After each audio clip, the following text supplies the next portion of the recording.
இந்த குடும்பத்தில் தன குடும்ப வாக்குஸ்தானம்னு பேர். தன குடும்ப வாக்குஸ்தானத்தை சனி பகவான் பார்க்கின்ற பொழுது பணத்தில் உஷார், குடும்பத்தில் யாரோடும் சந்தோஷமாக இருங்கோ, ஒத்து போங்கோ, பிரச்சனையை ஏற்படுத்திக்காதீங்க, யாருக்கும் கண்ணாமண்ணான்னு வாக்கு கொடுத்துடாதீங்க.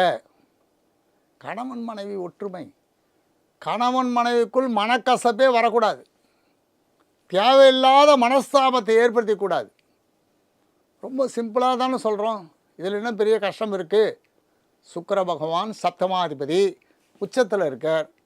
கணவனுடைய உயர்வு இல்லை மனைவியுடைய உயர்வுக்கு அவர் நல்லது செய்கிறார். சனி பார்வையும் சுக்கிரன் உச்சத்தில் இருப்பதும்.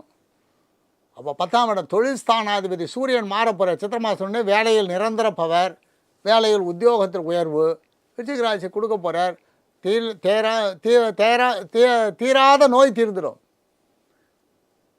உடல் நலத்தில் அக்கறை என்று சொல்வதை விட உடல் நலம் உயர்வு போக போகிறது. இப்போது ஏன்னா 6ஆம் இடத்துக்கு சூரிய பகவான் வந்து உச்சநிலை அடையப்படுறார். 10 கூட உத்தியோகத்தில் உயர்வு தரப்படுறார். உடல்நலம் சீராகும். இந்த உடல்நலம் சீராகும் என்பது நம்ம எதுவுமே செய்யாமலே சீராகும், செய்தால் இன்னும் சீக்கிரம் சீராகும்.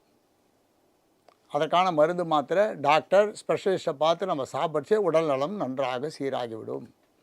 6ஆம் இடத்துக்கு சூரியன் வரச்சு அந்த ஒரு மாதம்தான் அங்கே இருப்பார். அப்போ இன்னும் மகிழ்ச்சி அதிகமாகும், சுகம் அதிகமாகும், சந்தோஷம் அதிகமாகும்.